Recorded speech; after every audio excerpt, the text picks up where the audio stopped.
at the back, you're welcome to drop in a coin that makes a noise. But if you don't want any noise, notes we'd be happy to receive notes too. Okay, so there's two buckets at the back. So you're welcome to use it. And that's going to help the whole of Mental Health Foundation Australia. Thank you. You finished with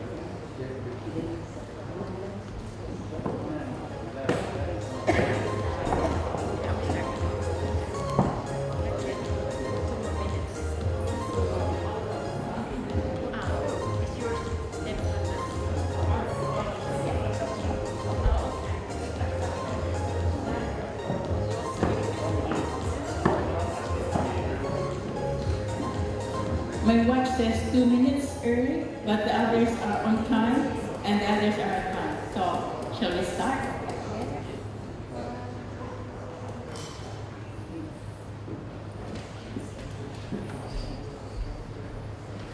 First of all, we would like to welcome our special guest today. We have the Minister for Health and Well-being, the Honorable Srinivasan. John Manian, keynote address and panel member for today.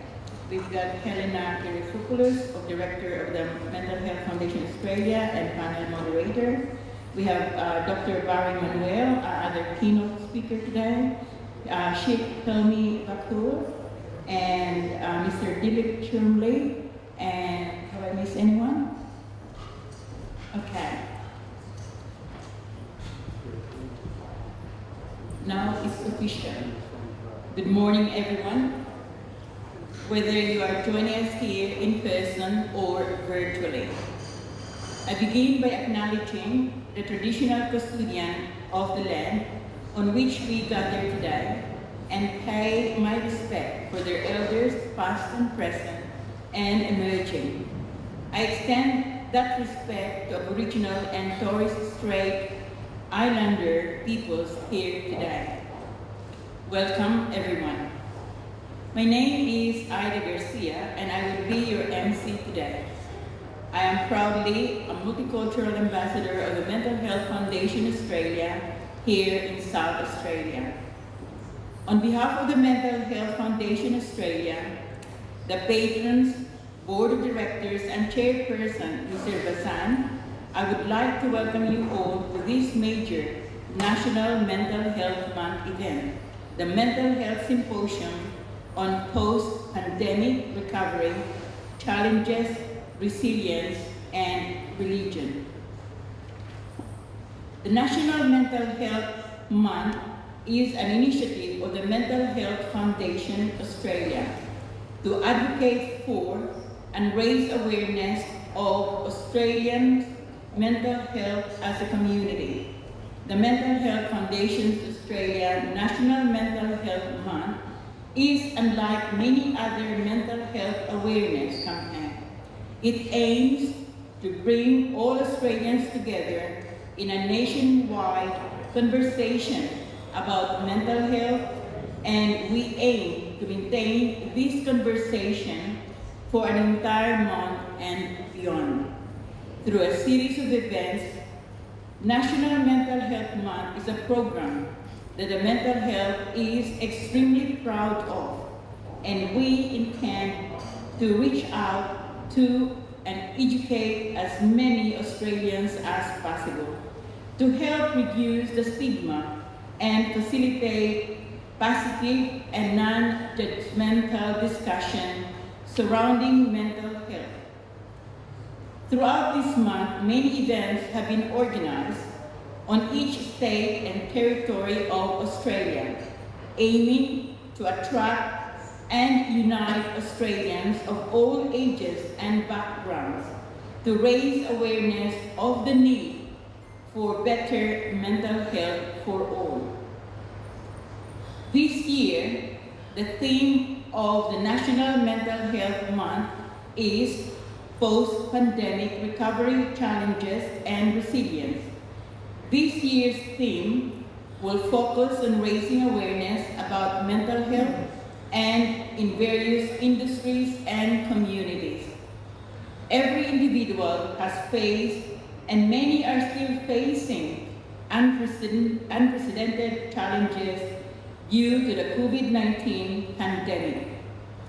With the theme in mind, we aim to extend our campaign event wider than previous years, with events planned to embrace many different community groups and people of all ages, walking on the road to recovery and fostering resilience.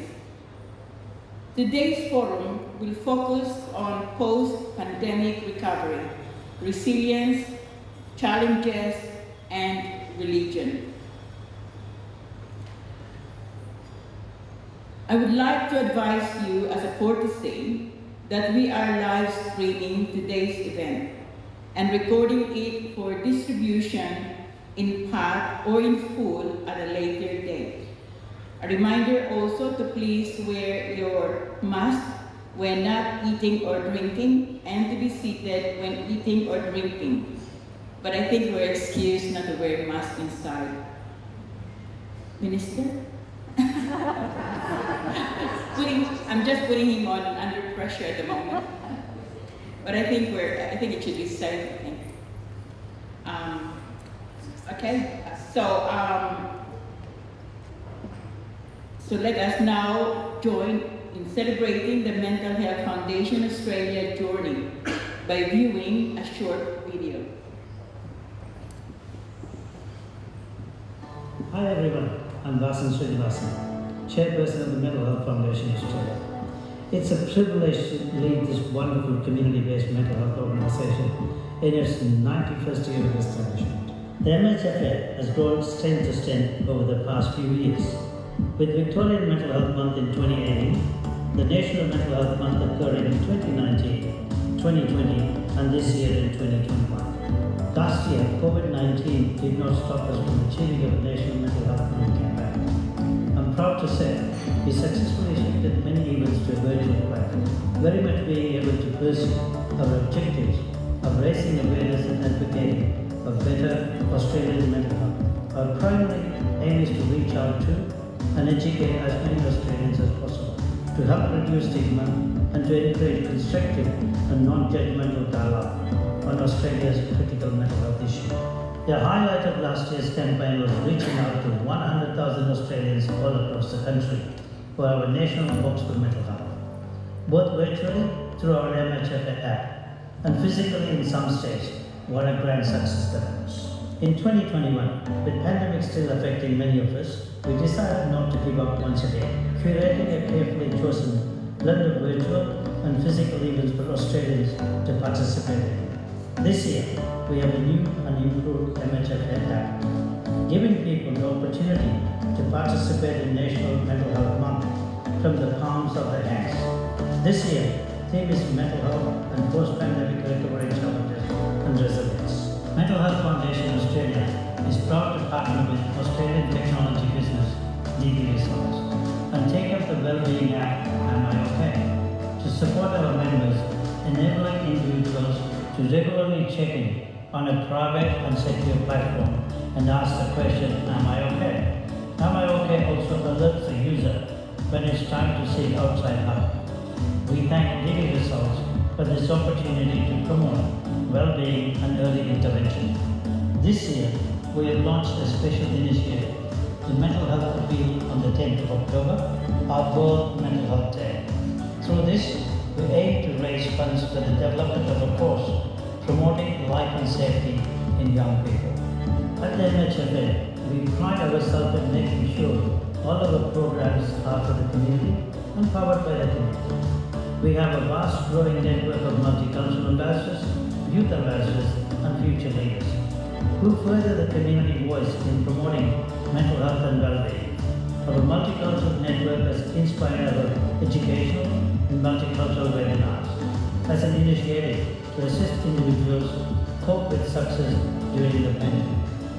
I would like to take this moment to thank our board of directors and patrons, scientific advisory committee members, our wonderful staff, multicultural and youth ambassadors, future leaders, MHFA members and major sponsors for for their continuous support to our organization as we continue to work to deepen understanding of the importance of mental well-being and educating women. Let's work in solidarity for the benefit of our mental health. Thank you, Australia.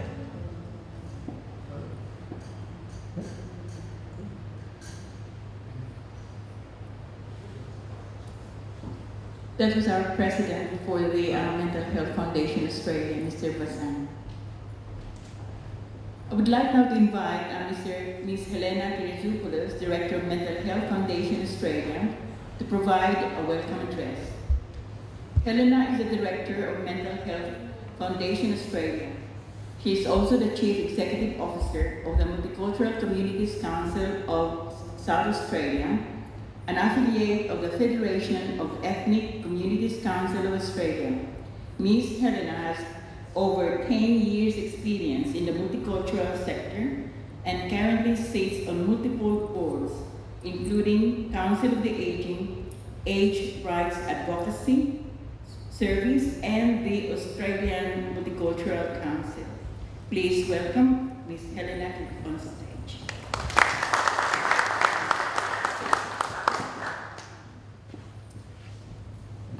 Ninmani, and good morning to all. We would like to acknowledge the Kaurna people as the custodians of the lands and waters of the Adelaide region on which we meet on today. We pay respect to elders both past and present and those emerging. We acknowledge and respect the Kaurna people's cultural, spiritual, physical and emotional connection with their land, waters and community.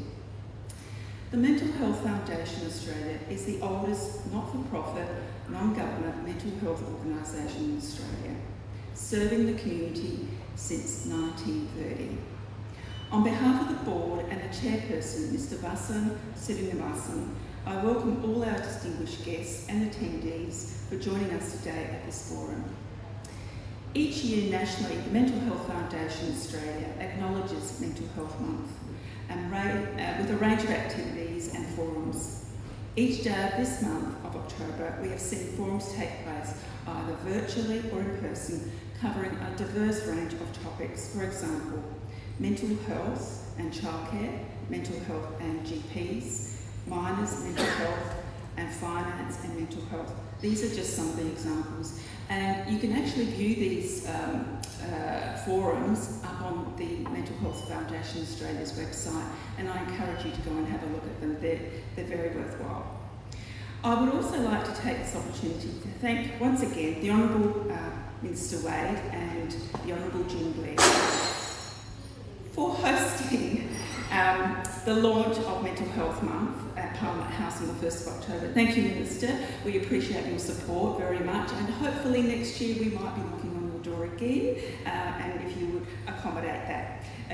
We appreciate everyone joining us here today. Today's symposium focuses on the post-pandemic recovery and challenges, resilience and religion. We will hear from a range of speakers who will focus on the broad issue of mental health, and from three quite diverse faith leaders. I personally look forward to hearing those, the delivery of those messages. We acknowledge mental health in the month of October, but from my perspective, and I think from most of the people who are here today, I think mental health is not just worthy of 1 month's attention. We need to address it throughout the whole year. We need to have those conversations. It's really important. It's important, and it's fantastic that I see so many of you here today as well, because you've obviously got an interest in this area. So I look forward to the balance of this symposium, and I look forward to the conversation that we have following the presentations. Thank you.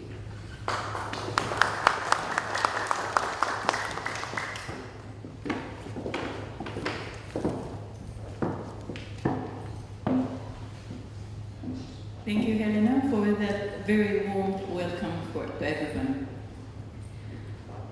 Now it is my great pleasure to invite the Honourable Stephen Wade for his keynote address. As Minister for Health and Wellbeing, Stephen Wade's portfolio covers health, well-being, mental health, aging well, substance abuse, and suicide prevention. We thank you for all the wonderful work you have done to keep us safe during COVID time, as we are all free to sing, dance, go anywhere we want here in South Australia with limited restrictions. And we thank that to our wonderful Minister of Health. I now invite Honourable Stephen Wade on stage.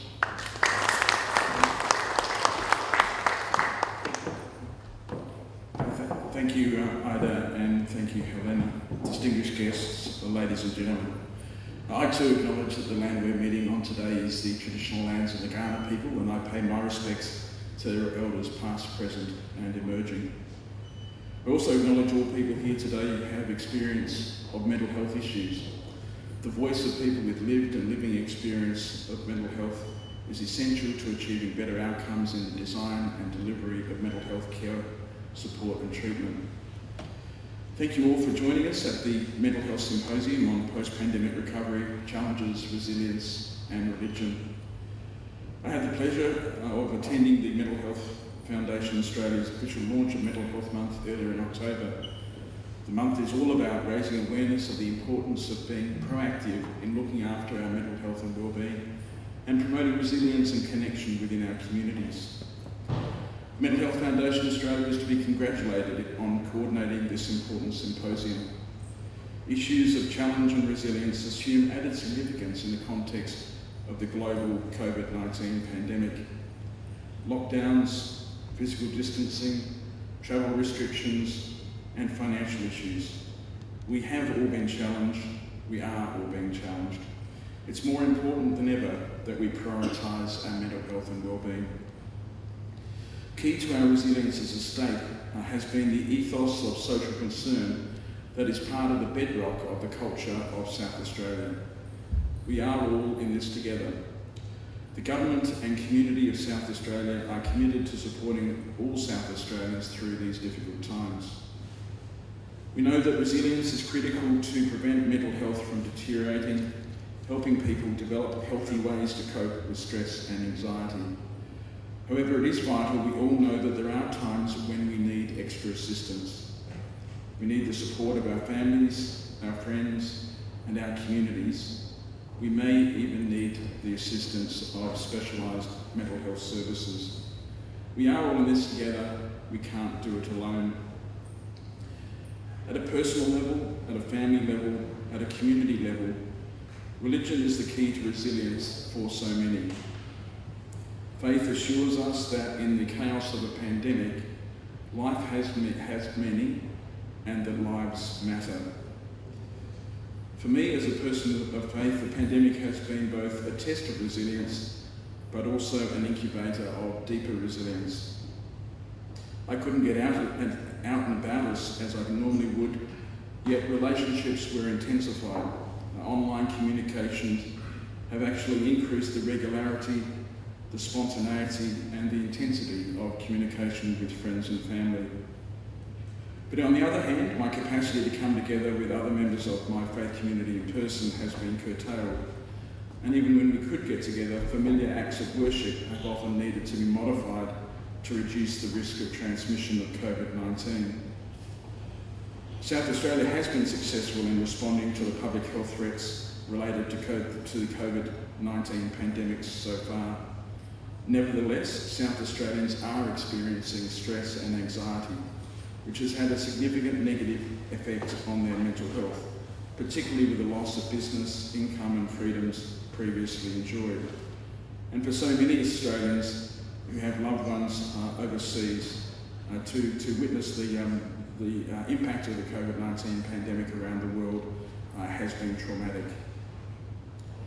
The state government responded to the mental health impact of COVID-19 with a $23.7 million investment. Funding has been allocated across a range of mental health initiatives and drug and alcohol services. Some of these initiatives included the COVID-19 mental health support line for the general community and people in hotel quarantine, support for Aboriginal and Torres Strait Islander communities, support for culturally and linguistically diverse communities, and support for carers of people with a mental illness. Our government has also increased capacity for specialist mental health services, including services for children and young people, adults, older persons, veterans, and forensic mental health. We've also provided additional mental health and wellbeing support for international students in response to the significant impacts of the pandemic on that community. In conclusion, I would like to acknowledge the significant work of the Mental Health Foundation Australia and its long-time contribution in promoting positive mental health within the Australian communities. I'd like to thank each of you for making time to be here today. It demonstrates that you prioritise mental health and wellbeing, and I hope you have a great symposium. Thank you.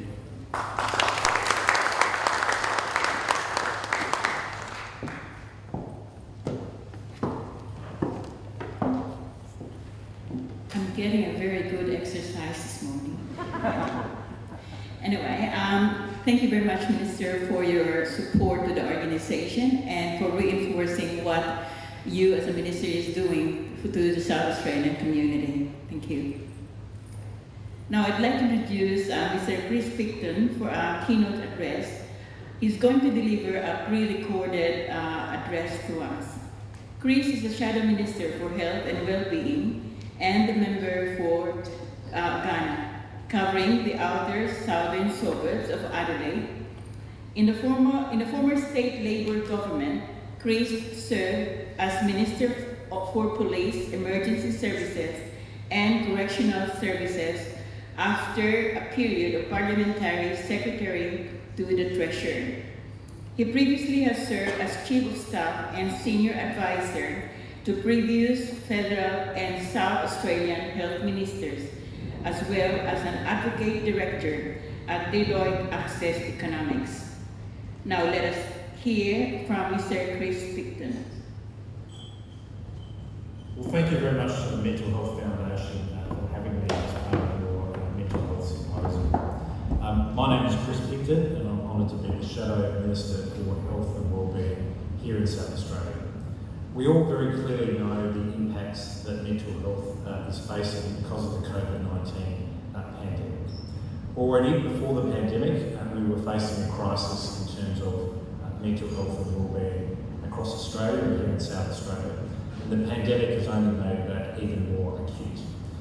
Here in South Australia, we're seeing very clearly the impacts on our community, on our children, but also in our hospitals and emergency departments. We know over the past 3 years, we've seen a dramatic increase in the number of people who have been stuck for more than 24 hours waiting in emergency departments to get the care that they need, which simply isn't good enough.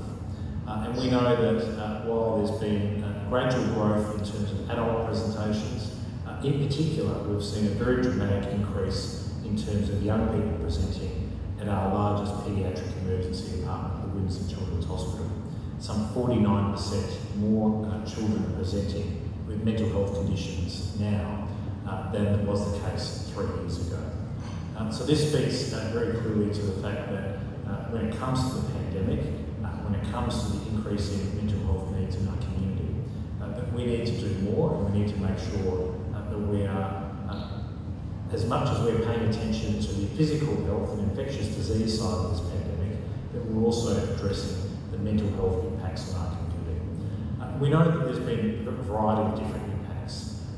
Clearly, the impacts in terms of employment situations, businesses impacted, whether it's borders, which has been a particular issue here in South Australia, people not being able to see loved ones, increasing feeling of isolation for many people. These all have an impact upon people's mental health, and that's why we need to do much more. Unfortunately, in South Australia, we've seen one of the smaller packages in terms of mental health support out of the pandemic that we've seen of any state or territory in the country per capita, and we're certainly encouraging our government to do a lot more to make sure that we are helping people, that we're helping them stay out of hospital, and making sure that we are dealing with that side of the pandemic. One element of that is that we've made a commitment as the opposition, as the Labor Party, that if we're elected in the election coming up in March, that we're going to invest an additional $50 million into our schools for mental health support staff and other staff who we can support our students, support our young people, early intervention with those young people to make sure that they're not part of those people who end up in our emergency departments or facing elsewhere in the mental health system. Very clearly that early intervention is so important, and so important right at the moment. Obviously COVID is one impact, but we know there's so many other impacts upon our young people, whether it be social media use, whether it be bullying in schools, whether it be issues in terms of body image in our community. There's so many impacts upon young people right now. We need to do a lot better than we can. I've spoken to too many families who have seen their children struggling and tried to get them the help that they need, but have been unable to do that with facing waiting lists of 12 to 18 months to see school psychologists or other mental health support staff. So that's not good enough, and that's why we're going to take action to address that. But we also need to make sure that we are addressing the acute end of our hospital system as well. And clearly there's been an issue in South Australia where we're seeing this bed block, we're seeing these delays. We both need to help people stay healthy in the community. Unfortunately, we have seen cuts over the previous few years in that area, but we also need to make sure that bed resources are there if people need it. And that has been an issue for too long here in South Australia. And unfortunately, some people are even waiting up to 5 days stuck in an emergency department when they need acute help for a mental health condition, which obviously is only going to make that situation so much worse for those people. So very clearly we've put out a plan of over 30 measures to address rampant issues in our health system. A large number of them relate specifically to mental health, because we know that that is a key driver of a lot of the blockages and ramping and bed block that we see in our health system here in South Australia at the moment. So from our perspective, we understand that this is a massive issue. It's going to have a very long lead effect from now many years into the future. It is going to be the longest and biggest curve that we see coming out of this pandemic. But we need to do more, both in terms of early intervention, the missing middle services that have been talked about for so long, but also in our acute system as well, to make sure that as we're coming out of this pandemic, that people who are facing mental health issues can get the support and the help that they need to stay healthy. Thank you very much for having me as part of this, and I hope the Symposium is a fantastic success.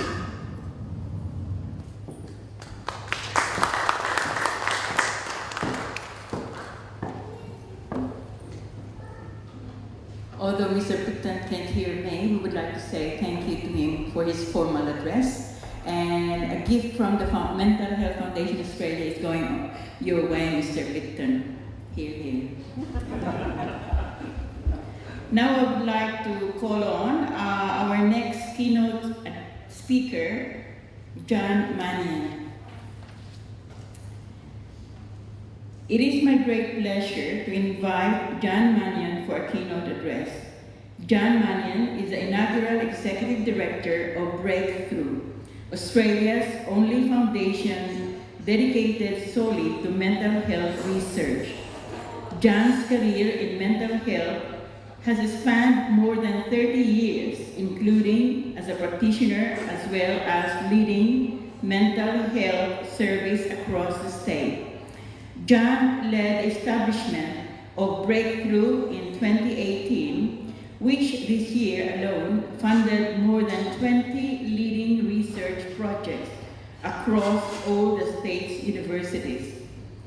These included projects in the areas of youth mental health, depression, indigenous mental health, and eating disorders. He has also been appointed the state's newest mental health commissioner. The role will be in addition to his commitment as Executive Director for Breakthrough, where he looks forward to creating a life free of mental illness by focusing upon research to inform the clinical improvements, enhance outcomes, and community connectivity. Ladies and gentlemen, please welcome John Mannion to the stage.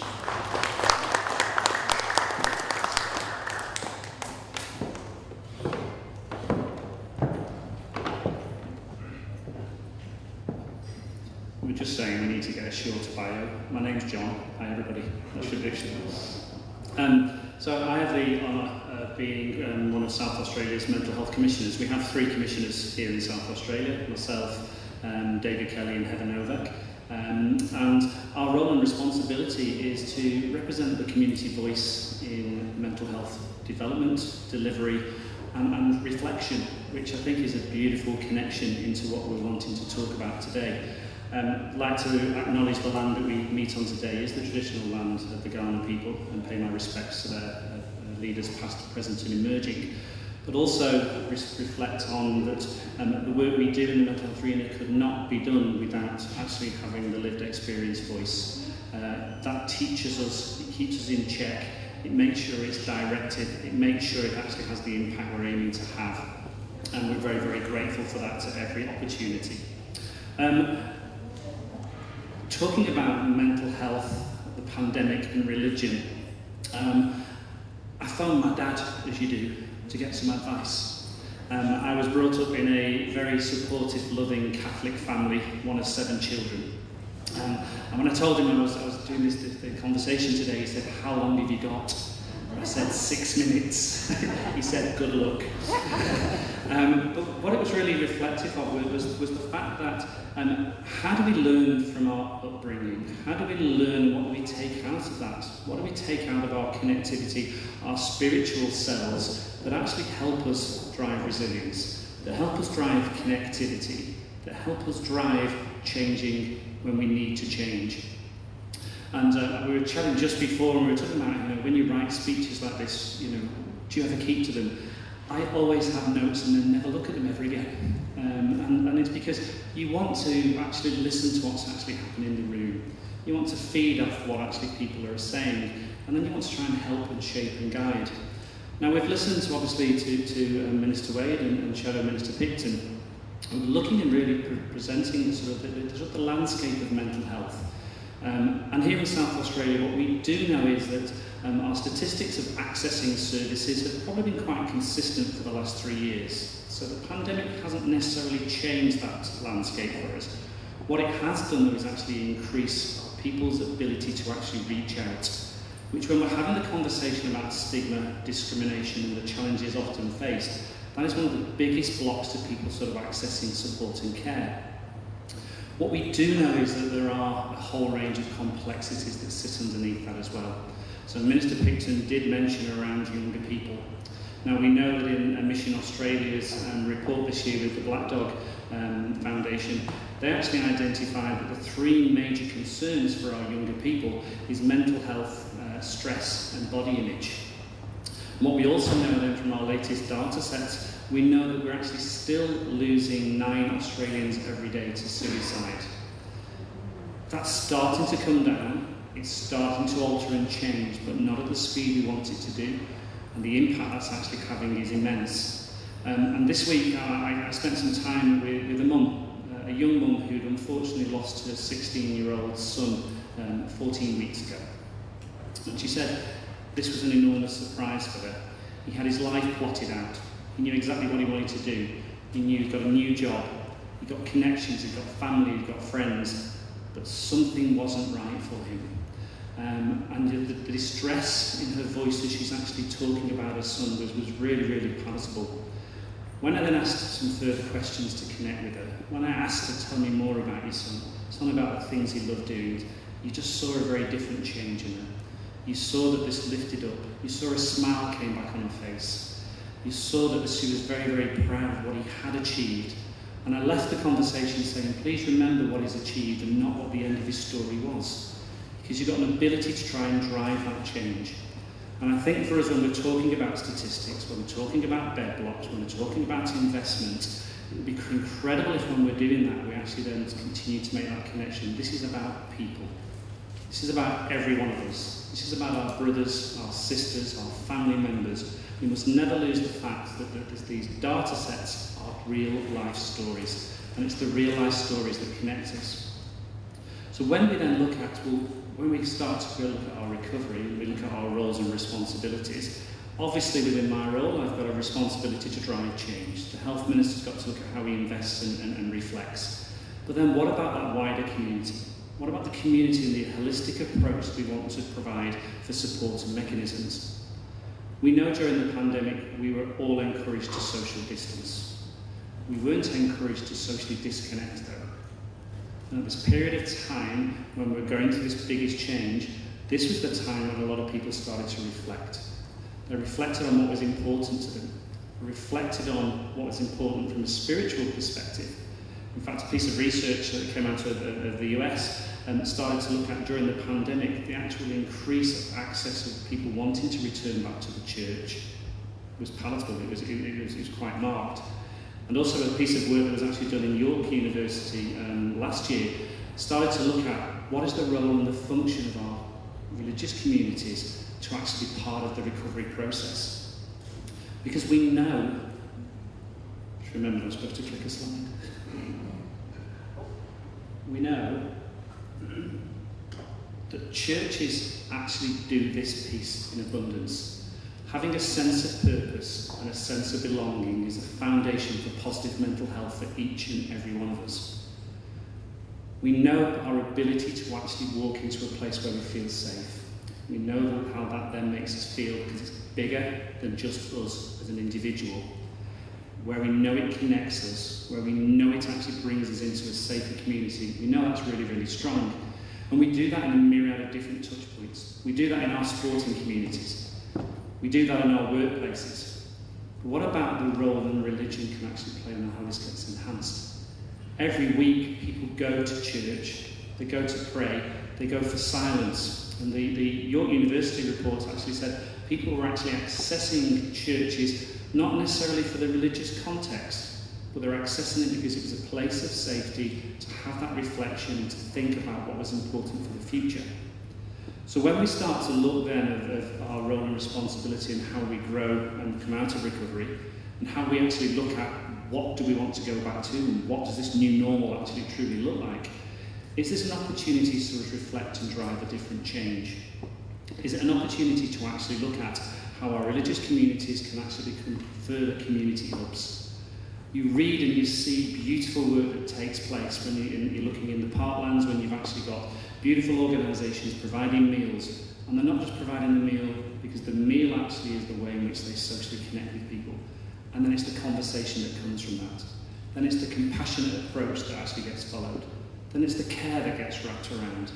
Then it's the listening and truly listening to help people. And we know then from that perspective that actually provides this growth and support. But also it provides an opportunity to actually explore what's happening to us as individuals. We know as we move out of the pandemic, we're going to be sort of trying to recover from a whole range of grief and loss. That loss about connectivity. My family is 16,000 kilometres away. I haven't seen my dad for 3 years. Chatting to him the other night about hopefully when we open our borders we'll be able to come and be able to catch up. He smiled over the phone because I could hear it and he said, you know after 5 minutes you'll be fed up with me, don't you? But we want to have that connection because that's vital for us. But when we're looking at that from our own communities and the leadership of our communities, how do we then make sure that that grief and that loss and that transition is actually listened to? How do we find ways in which we connect to actually support people? And then how do we look at leadership within that religious community and connectivity with people like the Commissioner, with like the Health Minister, with all our services to drive change? And when we're looking at the change, how can we make sure we have true balance? How can we make sure we provide comfort? How can we make sure we provide continued community growth and development? How can we actually look at how we empower our communities to grow for the future? But also, how do we provide it to be safe for reflection? Reflecting on what's important to us and how we can grow. How we can actually educate and support, and ultimately how we grow that spiritual growth. I was very fortunate a few weeks ago to go and do the Larapinta trek. It was a fundraiser for Breakthrough. And we'd been given a talk on the first night of our trek. We had a wonderful Aboriginal leader spend 2 hours with us and really trying to get us connected to where we were going to be walking. And the connection he asked us to say was that you're going to be walking on our land, and when you're actually connected, can you just have this respect? Can you think about what's actually happening? Can you think about what's happened in the past? And he also said when you actually go to the watering holes and you want to jump into them, remember they are deep and they are dark, because that's where we sit and rest at the end of our lives. Please be respectful. And that stuck me because I found that was very powerful. Unfortunately, my trek didn't quite go the same way as everyone else's, because my wife joined the trek and broke her arm on day 1, and we spent 3 days in Alice Springs Hospital. And I only got to join the trek for the last 2 days after she'd had surgery and she was settled. And on the last day, we finished a walk, and it was this beautiful walk across the backbone of Central Australia. And I looked down, and there was a beautiful pond sitting down. And it was the most stillest of days, and I went back of the group, and it was the first time I'd stopped. And I stopped and just looked into this pond and allowed myself 5 minutes just to breathe, just to connect. And then this most incredible experience happened. This breath of wind shot through the valley, felt it shot through me and disappeared, and it went still again. Somebody somewhere was making me say, it's okay. It was a beautiful moment. When I turned around, my friend was by me, and he said, did you get that as well? We can connect in beautiful ways. It doesn't always have to be in a church. It doesn't always have to be through a religious service. But if we allow ourselves to be vulnerable, if we allow ourselves to open up and to connect, then we can actually drive change. And my challenge for us leaders that are going to be talking today is, how do we actually open up our own vulnerability, not necessarily to know all the answers all the time, but actually to listen truly to people and together share that vulnerability to actually make our community a safer place and promote our sense of purpose and sense of belonging. So thank you.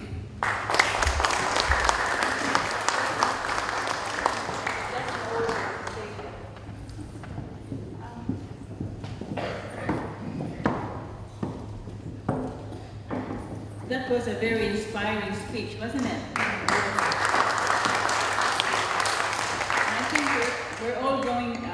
I think we're all going home with some thought-provoking things that are going to remind us how to relate and connect with the people next to us,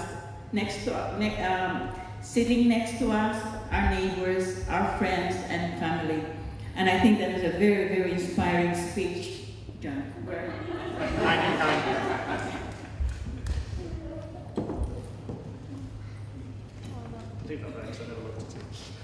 We've got this. We've got this very special token of appreciation for your beautiful speech today. Thank you very much.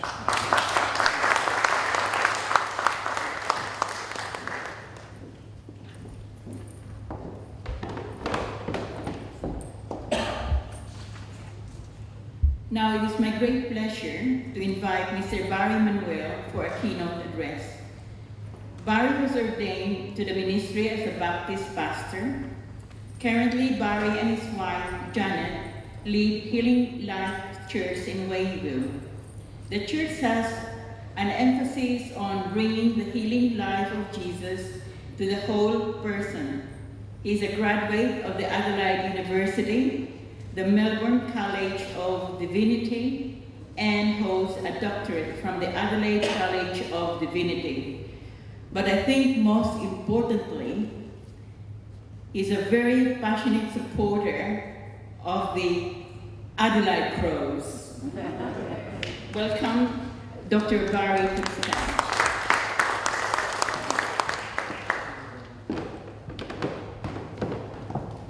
Thank you for the welcome, and thank you for allowing me to participate in this symposium.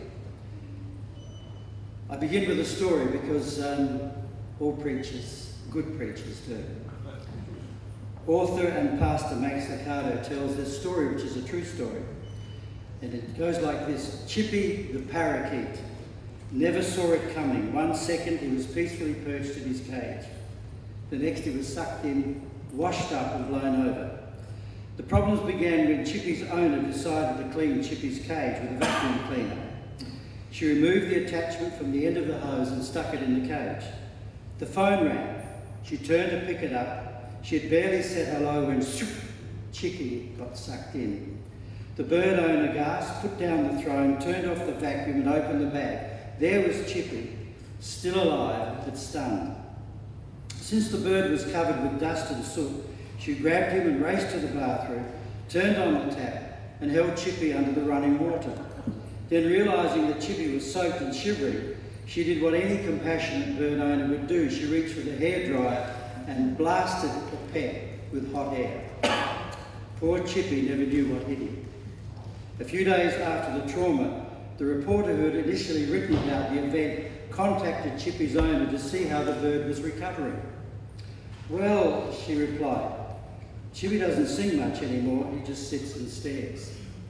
And I guess for many of us, that's how we've been left through this terrible time which we call COVID.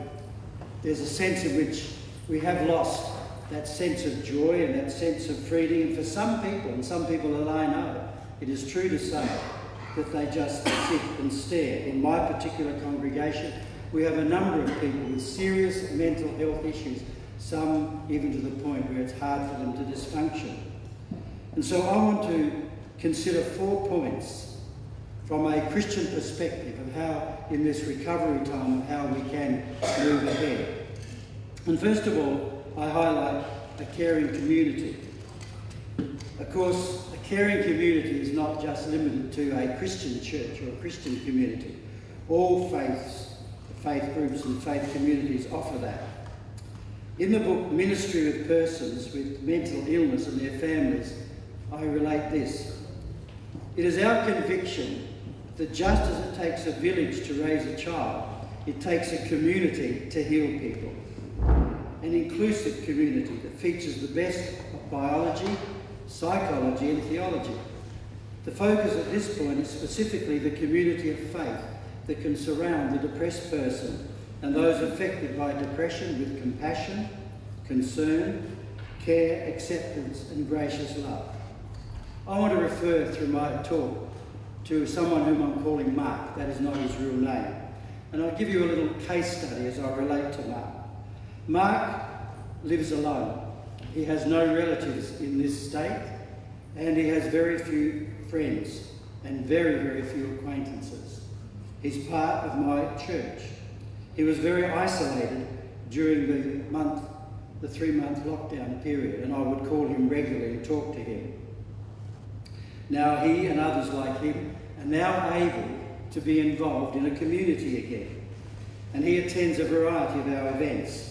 After our Sunday gathering, we have a light meal and a social time, and he eagerly participates in that.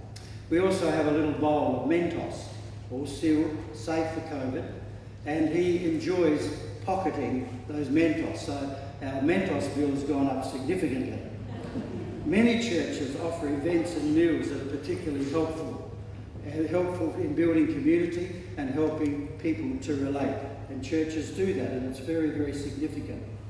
Recently I viewed an episode of the ABC's Back Roads program. I'm sure many of you are aware of that.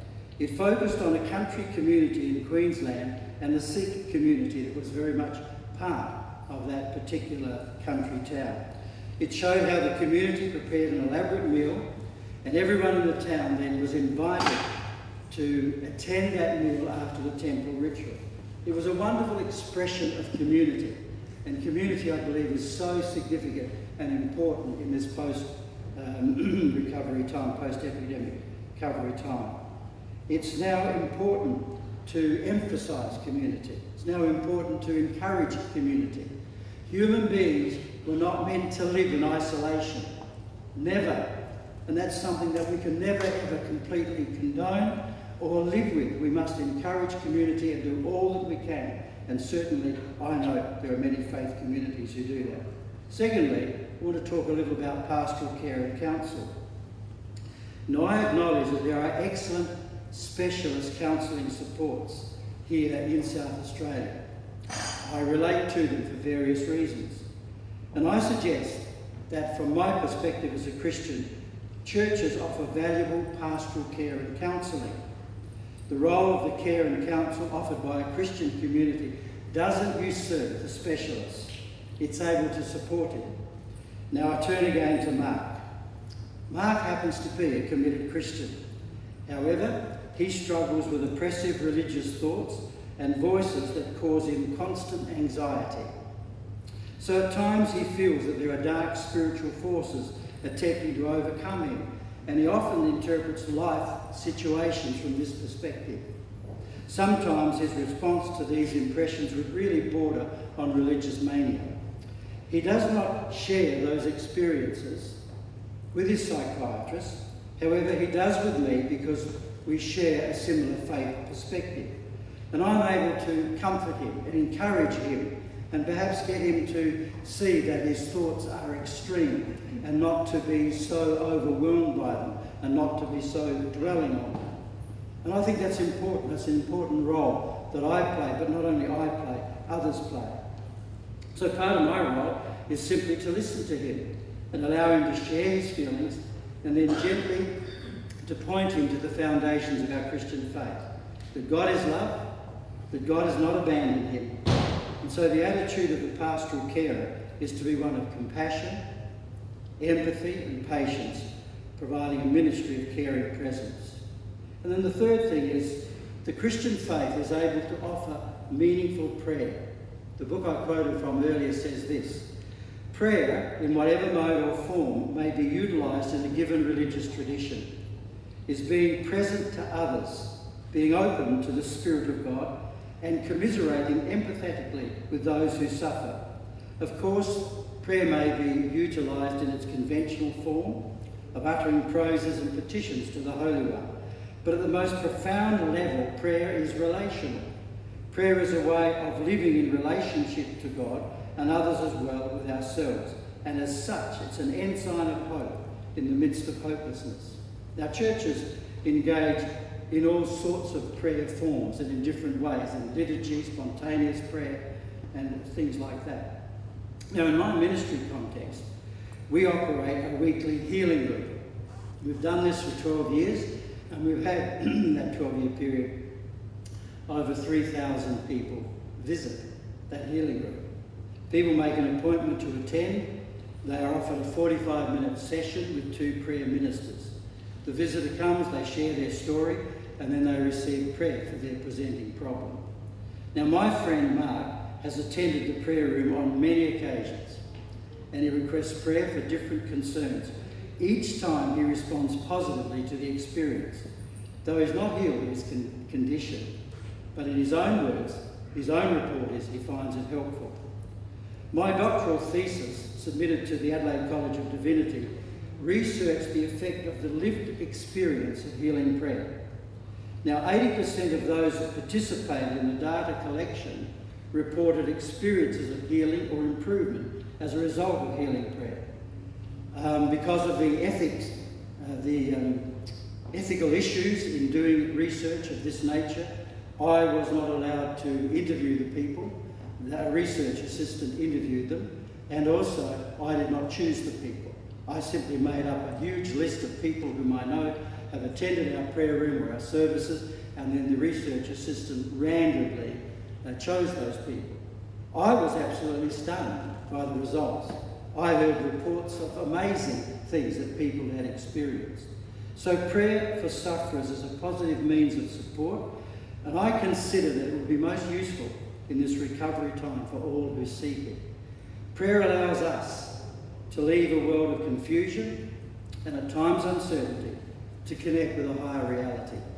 In this connection, many find peace and comfort, and this is a genuine means of help for all who willingly enter this mystical realm. And then fourthly, the Christian church offers an encounter with the living Christ. At the centre of the Christian faith is the person, words and actions of Jesus Christ. Fundamental, essential, central. And so Christians believe that he offers an experience of transcendental reality that does result in hope and healing. The words of Jesus perhaps sum that up. He said, "Come to me, all you who are weary and burdened, and I will give you rest. Take my yoke upon you and learn from me, for I am gentle and humble in heart, and you will find rest for your souls. For my yoke is easy, and my burden is light." And that's reported in St. Matthew's Gospel.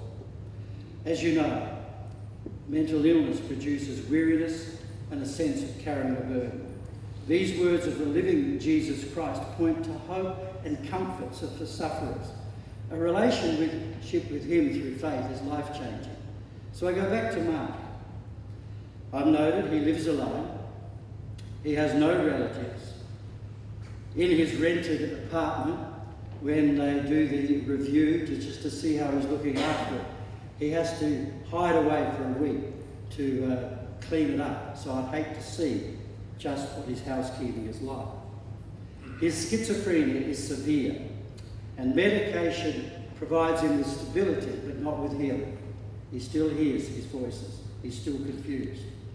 But I'm truly humble as I consider him. My circumstances are entirely opposite. You see, I have a satisfying vocation. I have a large, loving family, grandchildren who put me in my place, and I live in very comfortable surroundings. I'll tell you briefly one story, seeing you referred to God's team, the Adelaide Crows. We were taking one of my granddaughters, and my granddaughters are particularly hard on me. We were going to the zoo, and this was the day after the showdown between Port Adelaide and Adelaide. And there was a man there who was dressed in all his Port Adelaide gear. And really, I just couldn't resist saying something because the Crows had won that particular showdown. And so I said to him, "Sir, who won the showdown?" And he mumbled something incoherently, which didn't surprise me. Later, my granddaughter said to me, "Grandpa, you really embarrassed me when you said that to that man." So I realised I needed to back off. But why am I humble with Mark? I'm humbled because even with his personal suffering, he's committed to a genuine faith in Jesus. He doesn't waver. You see, often I sit with him, many times I sit with him, and we pray together. His prayers are simple, they're full of faith, and he finds in his relationship with the living Christ hope and meaning in spite of his struggles. So I believe as we move more and more into a post-pandemic recovery, I maintain that the Christian church, the Christian faith, has something to offer. Hope, personal peace, and meaning for those suffering a mental health issue. And I want to conclude with the wonderful prayer of St. Francis of Assisi. Lord, make me an instrument of your peace. Where there is hatred, let me sow love. Where there is injury, pardon. Where there is doubt, faith. Where there is despair, hope. Where there is darkness, light. Where there is sadness, joy. Thank you.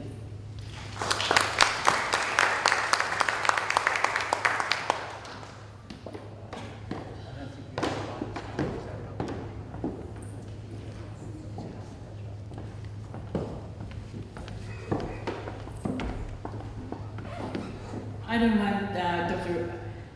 Barry Manuel to think that we have favoritism here, okay? Your token is on its way, but blame the delay to the strike of those post office and FedEx and whatever. It didn't arrive, so my apology. But that was a very beautiful speech, and I'm sure everyone here is going home inspired. And for my own people, you know, for the Filipinos here, which is well represented, we believe in prayers and we live with prayers. Now it's my great pleasure to invite Sheikh Helmy Bakur for his keynote address. He is the Imam of Adelaide City Mosque, the oldest surviving mosque in Australia, and a significant historic and heritage point for the national and Muslim community and the wider Australian community. He is a religious advisor, Islamic leader, and community development worker with over 20 years experience working hands-on in the Muslim community. He has formerly taught Islamic and Arabic studies in primary and secondary schooling, as well as community programs and lessons for all age groups. Sheikh Helmy Bakur has a passion for facilitating community well-being, especially in the areas of supporting genuine, moderate Islamic teaching and knowledge, preventing, identifying, and refuting extremist ideologies. He stresses the importance of healthy, multicultural relationships in the moderate Muslim communities. And as a proud father and husband, he's not a grandfather yet, he is an advocate for supporting healthy families and child rearing. Please welcome Sheikh Helmy Bakur on stage.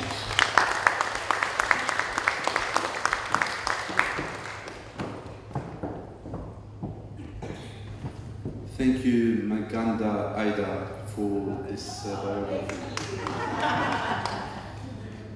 Thank you so much for having me today. I would like to thank Mental Health Foundation of Australia to give me the privilege of presenting here today. And also, if I want to relate to the post-pandemic for COVID-19, if I look from an Islamic perspective, Islam also have emergency management plan.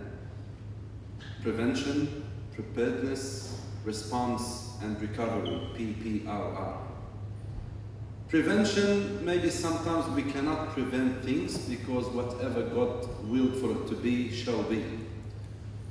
Preparedness and response is when we are ready for anything that's going to happen, and the response will be whatever God willed for it to be, shall be, but also we take by all means.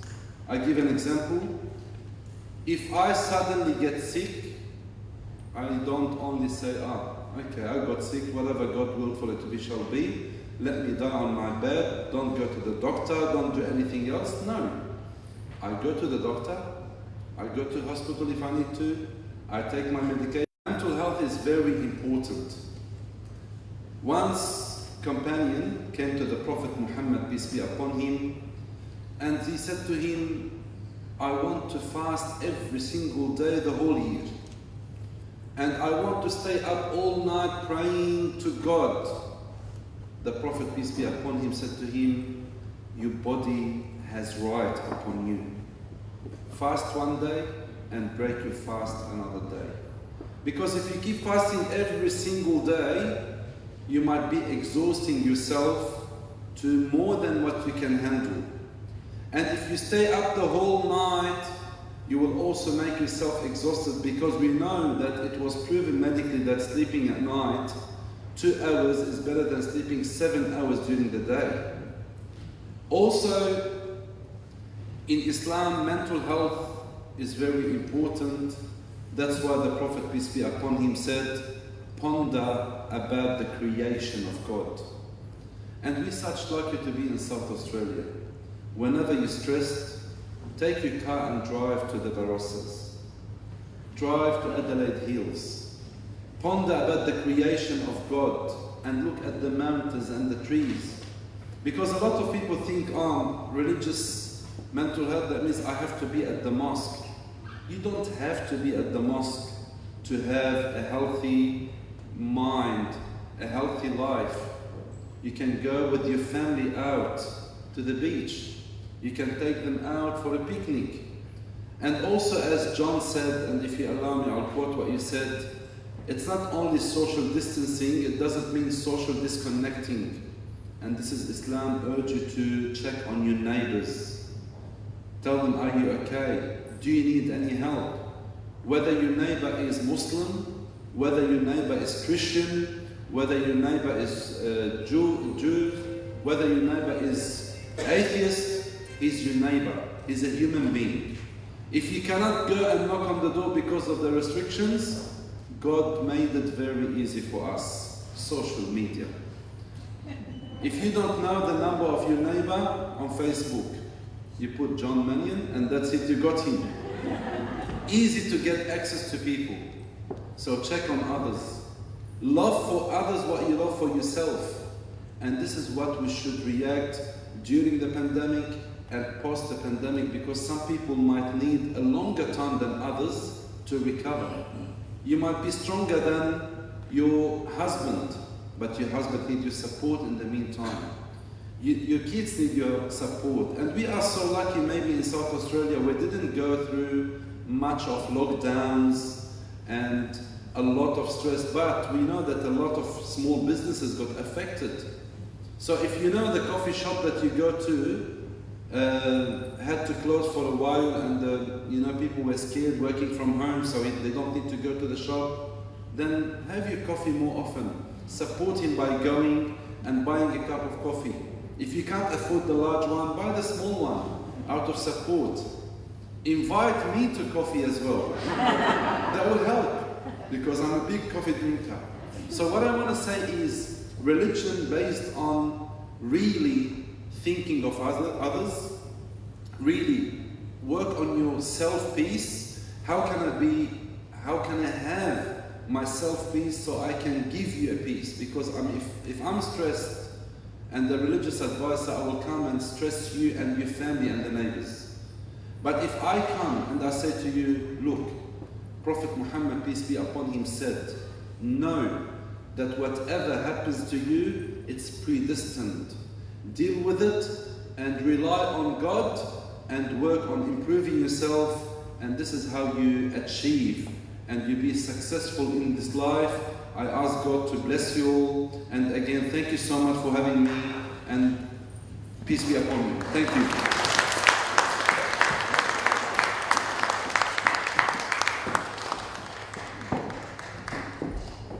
Not to release him, but we got something for you as a gesture of our thank you to you.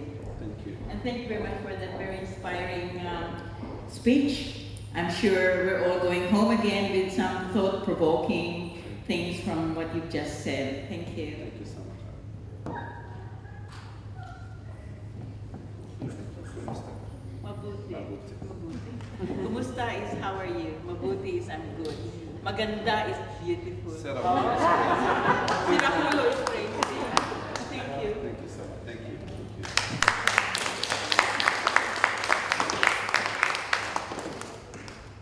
It is now my great pleasure to invite Mr. Dilip Chermali for his keynote address.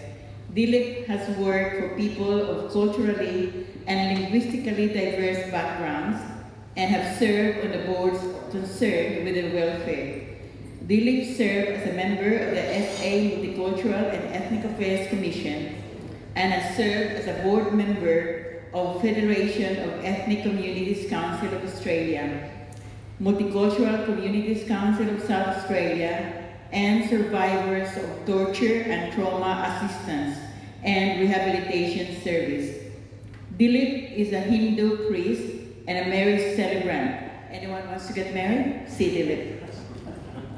Dilip was awarded the Centenary Medal for Service to Australian Society by the Australian government, and in 2006 he was made a member in the Order of Australia for leadership roles in a range of multicultural, religious, and Hindu organizations.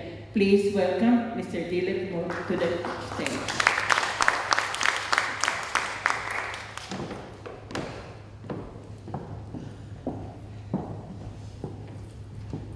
It's really difficult walking up the steps here. I sympathize with you. You have to, walk up and down.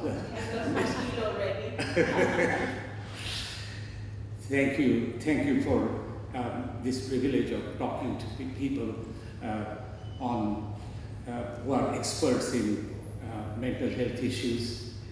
I'm just an engineer, priest, because some people call me priest, that's why I'm a priest. I'm just a lay priest.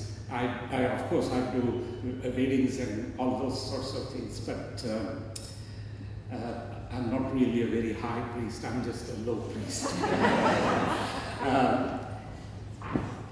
You see, I was sort of thinking about what I was going to talk. I have also, like John has said earlier, that I also prepared notes, some typed notes and some handwritten notes, but I'm going to talk sort of things that came to my mind as I was listening to all these speakers that went ahead of me. And one thing that came to my mind was what the minister said.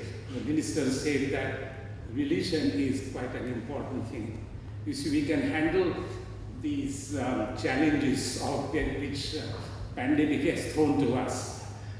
But if you have that religious background, and then you can get through those challenges, religion will give you that resilience and will get you out of that. And I'm going to simply talk, just give you an idea of the mental health problem in India, where I come from. And the reason I'm doing that is because there are almost 600,000 Indians who live in Australia. And if there are 15% of Indians suffering from mental health issues, then obviously there will be that many people here in a proportion. And one of the problems is, like my previous speakers have said, that they have people coming to them and talk about their mental health issues, and they have given them advice on how to overcome those issues or face those issues. No one has come to us, and why they haven't come to us, and I'm going to talk about that. In Indian situation, the main problem is that stigma. And I have some stats here. Currently, WHO, the World Health Organization, estimates that there are over 200 million Indians suffering mental health issues, mental health problems. Some of them are very severe, some of them are not so severe. Mostly there are depression and anxiety issues. If there are very significant issues, then obviously there are hospitals which will treat them. But first of all, we have to tell that I have some problem. And the thing is that as far as I have been involved in Hindu communities, religious organization for since 1985. And so far, I think I would say that in all these years, maybe 4 or 5 people have come to me with their problems. And because they are in India, you see, the society is such that the families are multi-generational families. And in such multi-generational families, the successes and failures are shared. And that creates problem. The problems also are that there is no independence for members of that family. There are social norms that they have to follow. And there is an organization called Live, Love and Laugh Foundation, which was spearheaded by a very well-known Bollywood actress. And this revealed that people generally, when they did a survey, they found that people generally have a high awareness about mental illness. Yet they also use, these people who had this very high awareness, they also use derogatory terms when talking about these people with mental health issues as retarded, crazy, mad, stupid, careless, irresponsible, to describe them. And therefore, which obviously show very high stigma. And so what actually is needed possibly is that awareness is one thing, increasing, but there needs to be that stigma needs to be arrested. In my family, I just found out only about 10 or 15 days ago that someone in my family had a mental health issue, because he suddenly, out of no reason and suddenly out of the blue, he called me and said that you don't seem to talk to my father. I can be a bridge between you and him. And then his caretakers ran me and said that, look, sometimes he feels that he can solve all the problems of the world. And I said, I did not know that he had this kind of problem.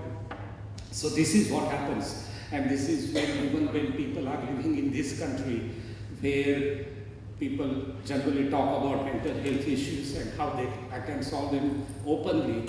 And this is, I only found out after about 20 years of this person having this mental health problem. So something like, and so therefore, there may be a lot of problems here, but within the Indian community. And I always say to people, when I go to the temple and I say to them, there is one simple book that you can read, and that is the Bhagavad-Gita. And this is a book about conversation between the Lord and a person. And in this conversation, there are many things, there are many issues, but I can say I'll recite a couple of verses and tell you how they can be used to solve a mental health problem of a person. And one of them is this says that when we are thinking about one particular thing all the time in our mind, then an association develops. And then that association, what happens is that if that thing is not fulfilled, then you become depressed. Because depression comes because of that you have decided to do something and you cannot achieve that, and then that depression comes, and that depression leads you to problems. And therefore the Lord says in this Bhagavad-Gita that do not get associated with things all the time. Stay away from them. And therefore another person has written and said that Thevile anante taise chirahave chitti asodave samadhana. Be happy in the circumstances the Lord has put you in. Keep your mind steady and happy, and then you will overcome these problems, because any of the problems that you currently face are not permanent, of a permanent nature. They have, they just go up and down all the time. And it is like a wheel, a point which is on the top of the wheel, next minute or next second, it will be at the bottom. And again, it will come to the top. So you are always in that sort of situation, and you will get out of those problems. Another person has said that Ratrandina Amha Yuddhacha Prasanga. Every day, every night, we are fighting like a war between our mind and the outside world. Outside world has certain expectations of us, and if we can't fulfill those expectations, we feel depressed and we have a problem. And therefore, this person said what I said earlier, that in whatever situation you are in, be happy in that situation, and you will overcome those problems. Another thing about, in my religion, reincarnation and karma are the two things. Karma is the doctrine of action. And the thing is that if it always gives us hope, these two doctrines, the doctrine of reincarnation and doctrine of action. And the hope is this, that if I am in this situation, something bad is happening to me, if I still keep myself on a right path, next life will be a better life. And that's why it is, this is very important, that because it gives that hope, that optimism in your mind, and that optimism is important, so that you are able to get over this problem.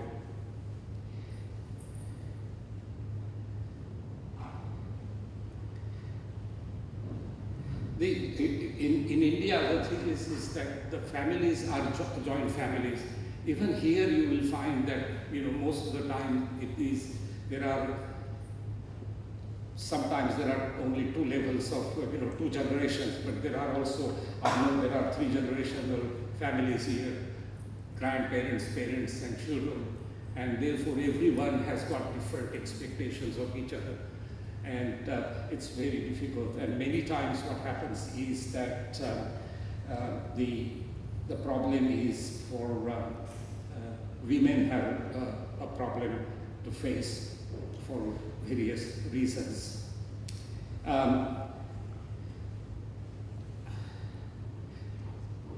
Unfortunately, within our community, as I said, that there is no one has come to with their problems, so we don't have any system. There are only kind of individuals. Whenever I go to the temple, which I don't do often, but I go maybe once every 6-8 weeks. Then at the end of the prayers, I always say to people that look, these problems of COVID pandemic has created huge numbers of problems with you, but you will overcome them. Be steady. There are people here. You have come to the temple. Make use of the people who are here, and then you will be able to face those problems. None of us are, and also we have within our community, at least I know about 5 psychiatrists who work in various hospitals around the city here. And I tell them that, look, there are these people there. If you want, you can talk to me and I'll talk to them and introduce you to them, because I can't solve your problem, but I can introduce you to them and they can. I had actually asked one of them to come here today, but I can't see him here because he has obviously got some problem at Flinders Medical Center.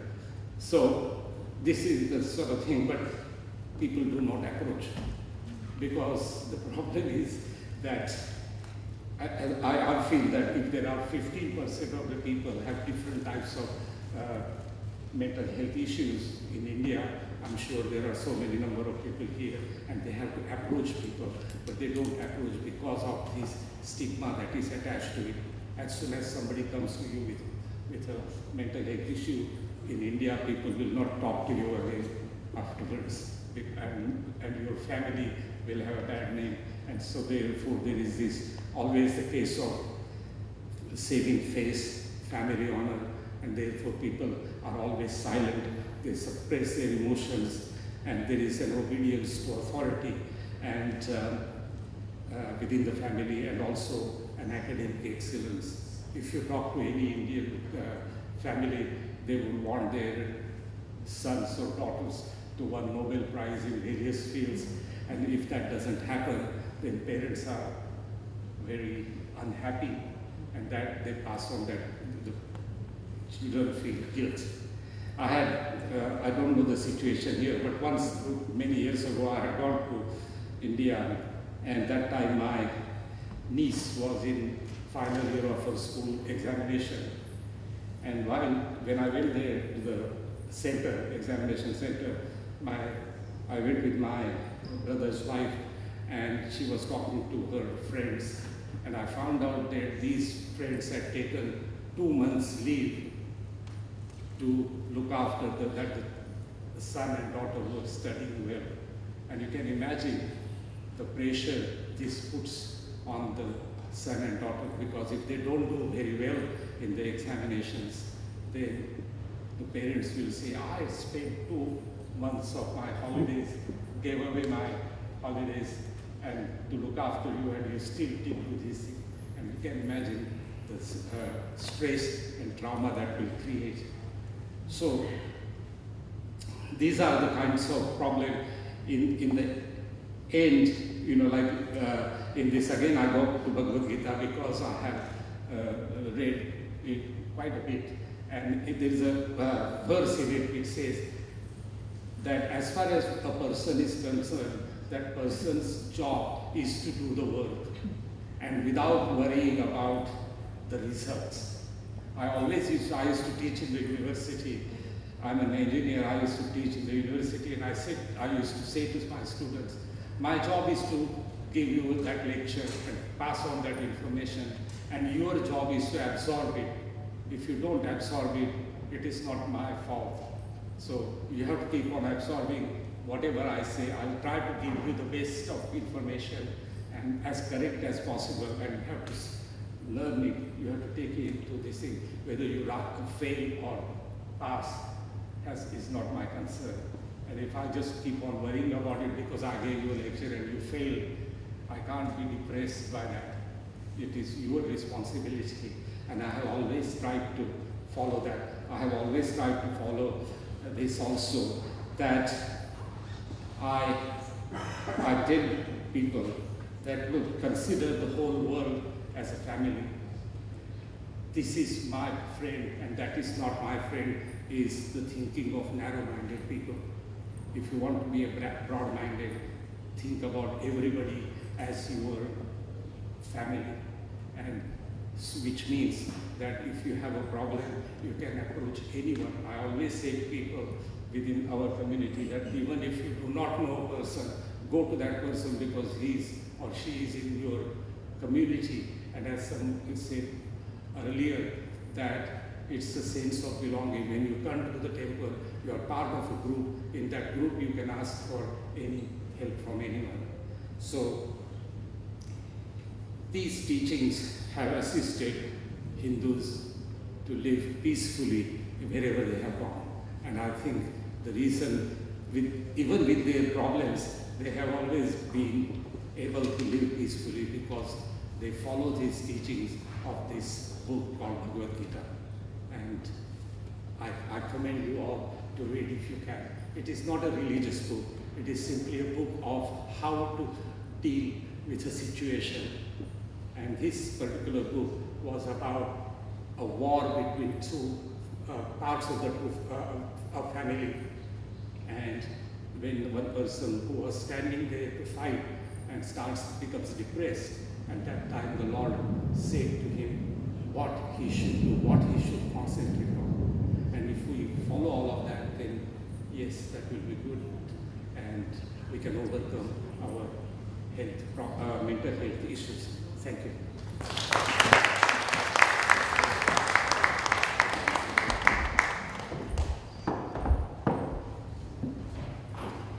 Thank you for that inspiring speech, Dylan, particularly about stigma in India, because we have the same stigma in my own country as well.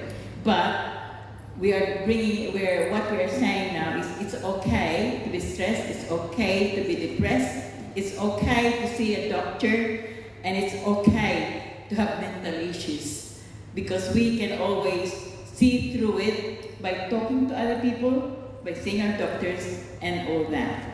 So, thank you for that again, Vivek. And yes, thank you. I have known her for a very long time. We know each other for a long time. Long time, so therefore I can see that.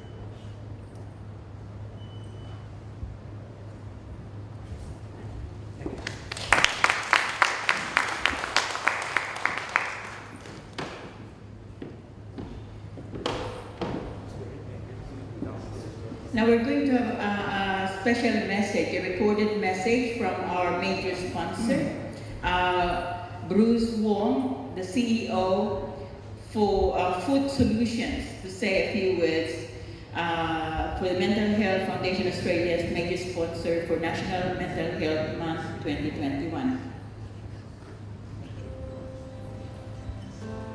Mental Health Foundation Australia is an organisation committed to improving the mental well-being of all Australians.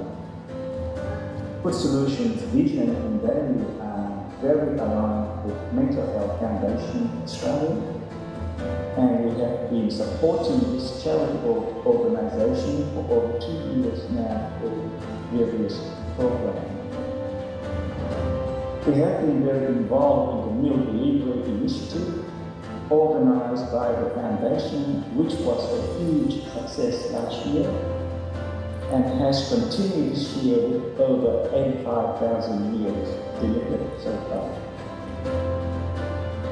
Food Solution is honoured to be involved in the National Mental Health Month Awareness campaign run by the Foundation, which brings the Australian community together to raise awareness, stand the stigma, and initiate conversation about better mental health and importance of mental well-being, which is required now more than ever. And one thing we can thank the pandemic for is bringing mental health to the forefront, creating the opportunity for more open discussion to be had, furthering the breaking down of stigma and the opportunity opportunity to really look at what is required in the mental health space. Another thing we can thank the pandemic for is platforms like Zoom, which help bring us all together in such a wonderful way. This year, the Foundation is launching for the first time the Mental Health Appeal on the 10th of October to raise funds to develop a program to educate the community in a hope to prevent youth suicide. I commend the important work Mental Health Foundation Australia is doing in the Australian community, especially in the multicultural cohort. My best wishes and appreciation to Vassan and Jim for providing excellent leadership and direction to this organization. Good Solution will continue to be involved with the Mental Health Foundation Australia and its initiative in improving the mental health of all Australians. I encourage you all to interact with more events during National Mental Health Month, which you can find out more about their website.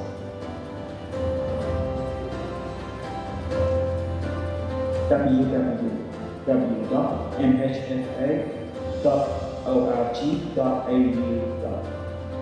And thank you and enjoy the rest of the event.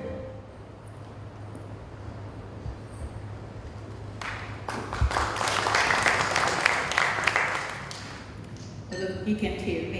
Thank you, Bruce, for your message and for your ongoing support to the Mental Health Foundation of Australia. Now I'd like to call on Ms. Helena to introduce our panel, members of the panel, and whether we can raise questions or whatever. And this time my 70-year-old knee is going to have a rest. Can I ask you to, can I just ask you speakers to come up?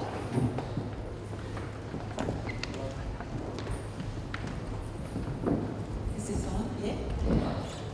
Are there any questions? Firstly, I'd like to thank our guest speakers today. It was absolutely fabulous listening to all of you. You all come from a very different perspective. Thank you so much. I enjoyed it. Are there any questions that I can take from the floor to any of our speakers? No? Yes? Excellent.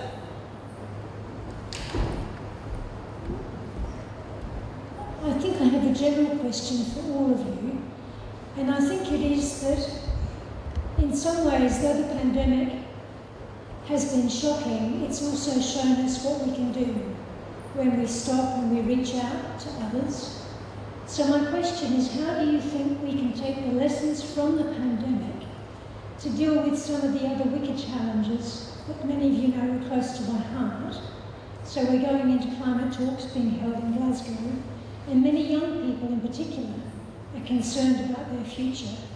So I just wondered if you could expand from thinking about COVID-19 and how our faith and our communities help us with resilience, of how we can transfer the learnings. Who's going to have a go at this one first?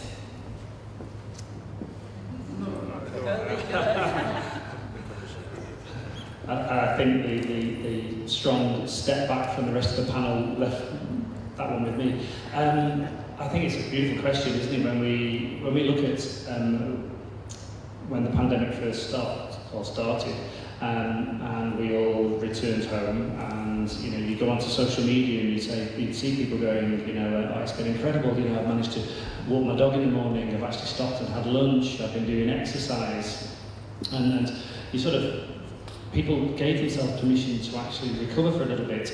I reflect on that. I've not done that. I just seem to have gone from Zoom meeting to Zoom meeting. Yeah.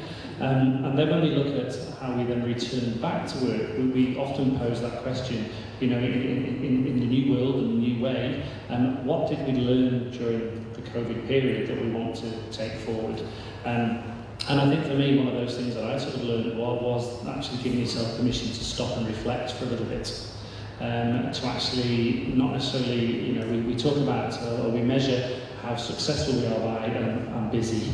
Yeah, and people say to you, oh, yeah, I'm really busy. But is that actually that productive and are we actually channeling energy into the right things?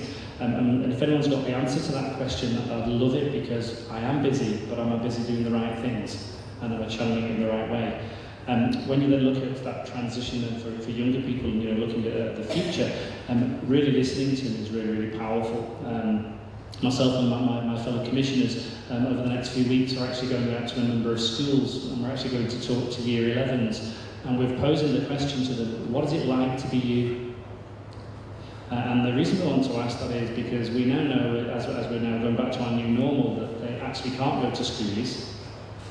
A lot of them actually aren't having their end of year functions. They can't have their year out and travel unless it's just around our state, which is a beautiful state, so go and explore it, so that shouldn't stop us. But what does it feel like to be like that at the moment? Because they also say to us, I don't want to be like mum and dad. They're stressed out, they're working all the time, and where do I fit? Yeah. So one of the things we wanted to do is to actually go out. We're going out to about 10 different schools and a couple of different services as well, to try and get a different angle, but really to try and understand what are the things you want us to reflect on for the future. So when we're plotting policies, procedures, practice, we have this younger person's voice saying, and what about me? So I'm not sure that answers your question fully, but there's lots of touch points. So I think that reflection, that stopping, and there was a beautiful Indigenous leader who said, how do we listen with big ears? And we have 2 ears, and how do we truly listen during that period of time? So I'm not a younger person anymore, and my daughter's taught me how not to answer her questions and just to listen, because she doesn't want my answer, she just wants to bounce the ideas off me. Thank you for the question, but what I would say depends on the pandemic that the community is going through. There are always different lessons. But if I'm specifically talking about COVID-19, the biggest lesson we learn is appreciate what you have.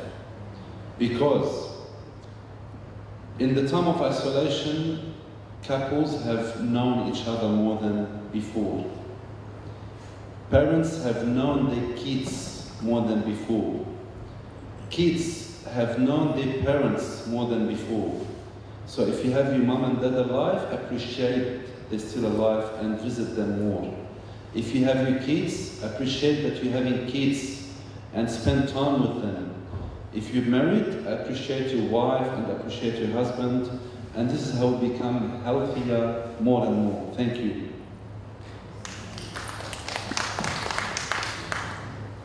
I think I again agree that my answer sort of may not be what Philippa you are expecting. But what has happened as a result of this COVID is that we have learned to live with less. I mean, you know, if you look at the countries which have been, which we had, the fuel pollution or air pollution, in those countries, the air pollution levels have dropped. For example, in India, the streets are cleaner, the air is cleaner. And if we can live for 2.5 years or 3 years nearly in those sort of situations, why can't we do that for the next 100 years or whatever? And I think COVID has taught us that, to live with less.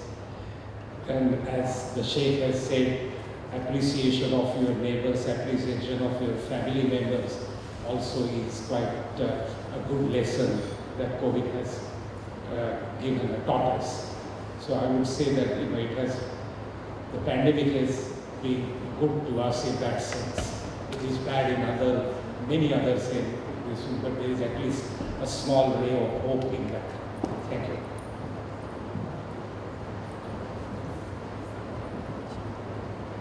Are there any other questions? Oh, yes.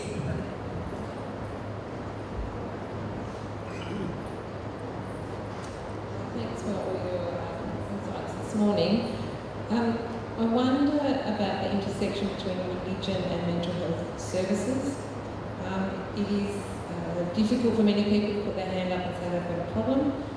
Many times when they do put their hand up to in their churches, it can come across or they can be led to believe it's a crisis of faith, and that they don't need professional services, when it might be both and rather than either or. And I wonder how we can help our faith leaders and mental health professionals work together. That's a great question. That was going to be my question as well. And can I add another level to that as well? How well prepared do you believe faith leaders are in the mental health area, and what is it that we can actually do to support that? Who wants to go first? I didn't say anything on the other ones, I should. I appreciate your question, and I understand where you're coming from. I think that within, say, the Christian community, there is a negative stream towards mental illness, which is very unhealthy and very unfortunate. And people make simplistic responses. In my particular church, because we have such a high percentage of people with mental health issues, it's something that's on my mind all the time. So I try and encourage them and comfort them, and certainly don't condemn them.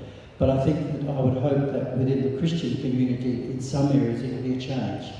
There can be a recognition that just as people sometimes have poor eyesight and they need to wear glasses, they can have a mental health issue, and it's no more significant than a person who needs glasses for poor eyesight. So we hope to encourage that sort of attitude.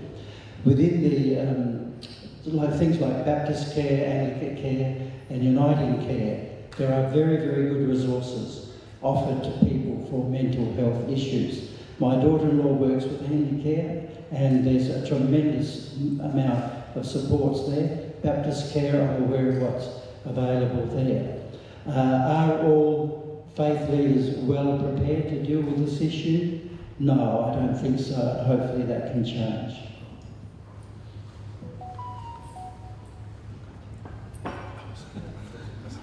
I think that's a great question, by the way. And I think one of the parts around that, when Dylan was saying about the stigma and the discrimination that's still associated, the mental health narrative, I've worked in the arena for it's my 34th year, so, and we're seeing a dramatic change in the ability to open up and to be honest and to talk more about mental health. The challenge then is, are people listening? And when they are listening, then what's the skills gap that we need to sort of grow and develop?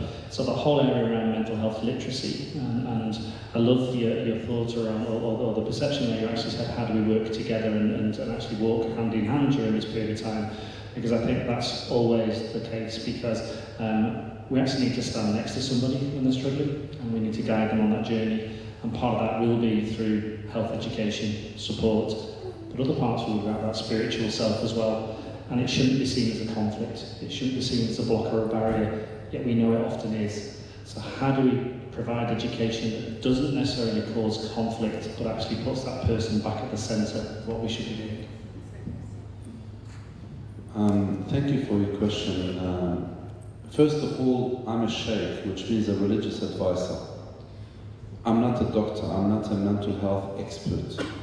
So as a Sheikh, either I need to work on myself to educate myself in this field and go to courses so I can help, or I need to promote mental health people within the community. So I can play both roles, but I cannot go to a mental health field without me having any experience about it, because actually I might say a word that I could affect that person and I think I'm helping him religiously. So therefore we've got at SEDISA experts in mental health, social workers, and whenever it comes to that, I can only pass the person to the expert people and provide my support, and that's it. That's my limit. So we complete each other, and we cannot say, okay, religion, that's it, I'm a religious advisor, you've got everything with me. No. As a religious advisor, I can only put people on the track to do the right things, to mental health or any other field. So we need to help people to go to the experts.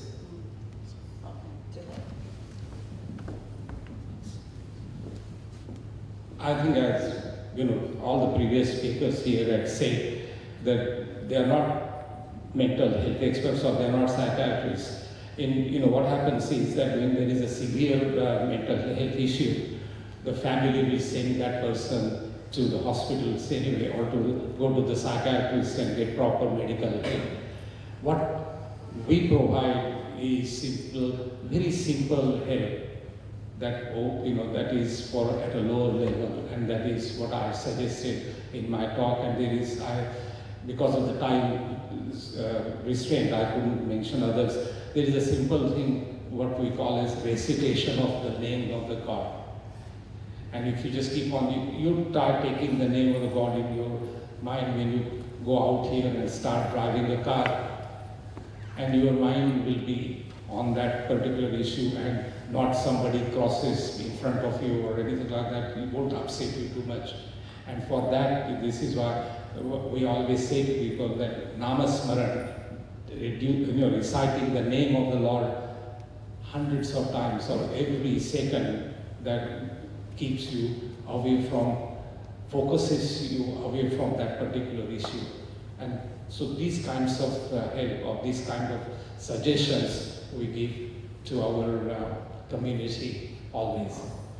And always, as obviously, whenever there is a serious issue, please go and help the competent person rather than coming to the temple and asking the priest or another person like that. Okay.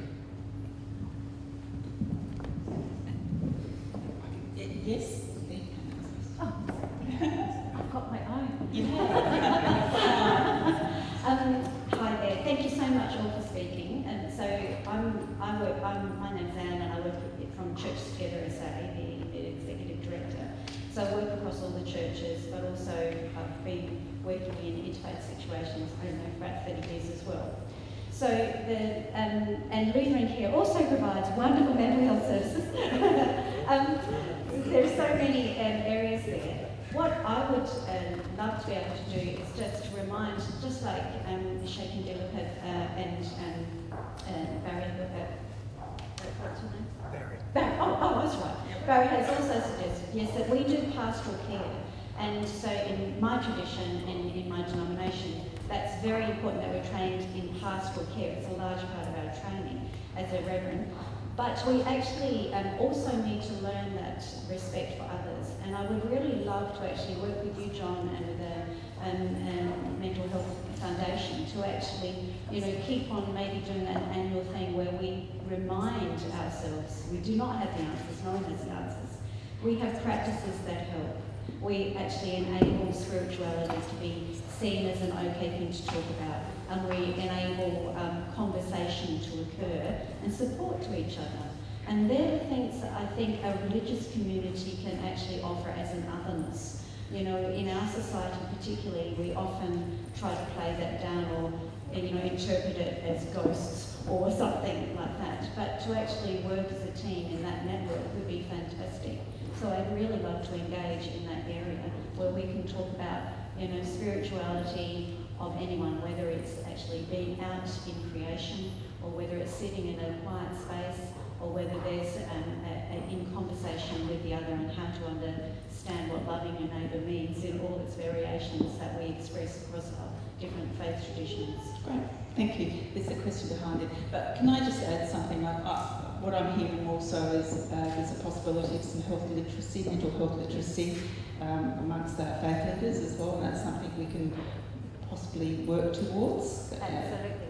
And right across all our faiths, so I think that would be an excellent outcome of today. So we'll approach our minister on that one. Just going back to the question about leaders of faith and mental health, at Buddha House we've actually got the mental health first aid training course, and I wanted to promote that organisations can get someone to come and do that training. It's 2-day training, particularly for people who are leaders in a community, to understand mental health more, to be able to, even all of the volunteers at Buddha House have done the training, so that they're up with what is schizophrenia, what is bipolar, what are people manifesting, and families and people around a person who has mental health condition, so that they can more prevention, so that there's, so I just wanted to mention about mental health first aid, because it was on my list as well. I should add something. Sorry, I should add to what I said before. There is a growing awareness among Christian leaders of the need for training and equipping in mental health area. Yesterday I was talking to someone who's associated with a college here in Adelaide, and the leader was saying how they need to focus more on mental health. So I think there is some improvement. Sorry, frog in my throat. I'd second the mental health first aid course. I'm a mental health first aid trainer as well. In fact, we finished another course just last night at Burwood High School. Another 12 teachers now trained, which is beautiful. And I'd agree, it's an incredible foundation for a meaningful, compassionate conversation that actually identifies areas to look out for, signs, symptoms, interventions to put into place that every one of us in this room should be able to learn. Because we'd all know what to do if I collapsed on the floor now, but would you know what to do if I said to you, I'm struggling with my anxiety? Sorry, beautiful. I think that's fantastic. I think that's, if that's the only thing we take away from today, is the importance of ensuring that we're all across mental health first aid. And I think it's a great little project I can see happening down the road. How wonderful is that? We've got time for one more question. My question is for Commissioner Mannion.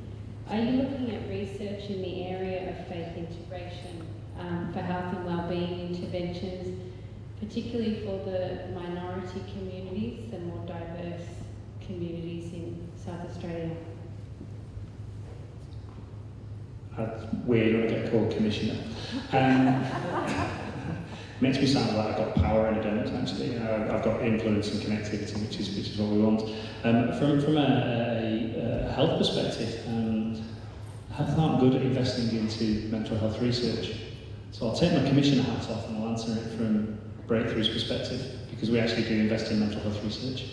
We're actually just launching our new research grant round for 2022 in partnership with Flinders University, Adelaide University and GDSA. We're actually investing about $1.2 million into research for next year, which is pretty good because we're only 3 years old. The opportunity to explore those areas of research will be open out in the grant round. We don't dictate what the universities will actually guide, but we do say that it has to cover those 4 areas around depression, eating disorders, Indigenous health, younger people, which are so broad they cover lots of different areas. From an SA Health perspective, there is that investment in relation to their COVID-19 grants that they actually implement, and they're changing the process for next year for that to make that more accessible and more sort of speedier in its process. So I recommend obviously keeping our eye out into that really. Is there going to be something that comes from today's workshop? Well, it sounds like there is. It sounds like there should be some outcomes we should be exploring. There should be some recommendations that will actually come forward and come back through to the Health Minister. And I can assure you the Health Minister will pass them on to me. Do we take one more question? Is there a question that people have got a burning desire? It's not really a question, it's just a request, which is that... Sure. Larry, I would love you to share with us when that round opens, because I think that the Multi-Faith Association of South Australia could perhaps play a role in spreading that opportunity around the diverse faith communities we have here in South Australia, because I know we're not all in each other's loops, but that one that goes right across multicultural and diverse called communities in South Australia is really vital for building the resilience and coherence and connectivity across our own community, just springboarding off your question. Yeah. And I would actually be interested to find out the percentage of research. I'm not putting you on the spot now, you may have to go back and have a look, but the percentage of research that's actually targeted towards multicultural communities. Because quite often it is a very small amount of money that gets put into that area. Yeah, we've got a population that's close to 45% of the total Australian population that comes from an ethnic background. So anyway, we've reached the end, Ida. Over to you. Okay, I'll stay here. Stay with my 70-year-old niece.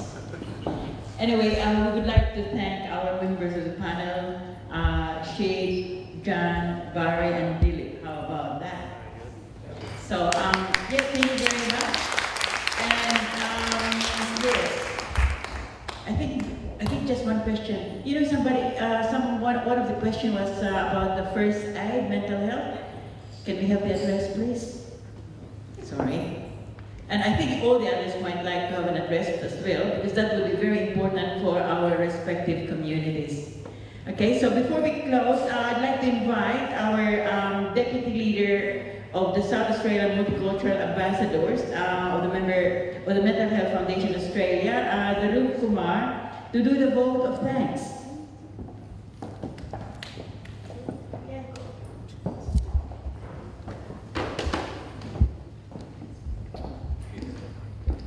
Hello and thank you everyone. My name is Dhruv Kumar and I'm from St. Lankari Mission and I'm also a Deputy Leader in Mental Health Foundation Australia. On the behalf of Mental Health Foundation, I would like to thank you, Honorable Stephen Wade, Mr. Chris Picton, Miss Helena, John Menon, and Dr. Barry Manuel, sorry if I'm pronouncing the name wrong, Sheikh Helmy, Bakur, and Dilip Chermale, our event partners, Buddha House, Australian Federation of Islamic Councils, and Multi-Faith SA for their support to the organization. I would like to invite all the ambassadors, if they can come over the stage behind these panelists. So can I, my old Mental Health Foundation ambassador, if you can come behind these panelists. Thank you.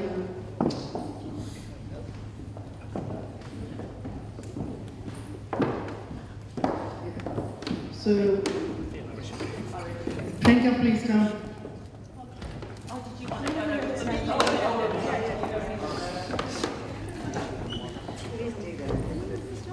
It's good for me to sit anyway.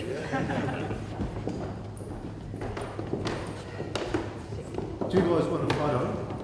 Yes, you have to go across and up. Yep. So if you guys can actually stand up.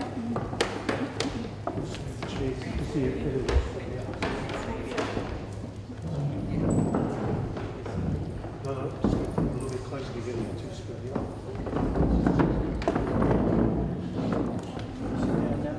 Yep. Yeah, if you guys in the back row want to come across. A little bit more.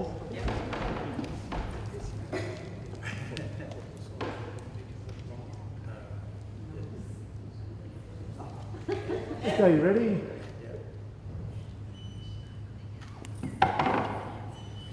One more. Beautiful. All right, I wanted to, Helena, please can you present the beautiful token to our MC, Ida. So Ida, could you please come over the stage? Thank you.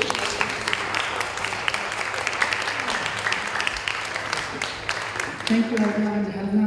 Last but not the least, I would like to thank you, our National Mental Health Month major sponsors, Australian United, Food Solution and Christmas On, Chemist On, and you, our guests. Thank you so much. Thank you for coming and thank you for joining us. Thank you.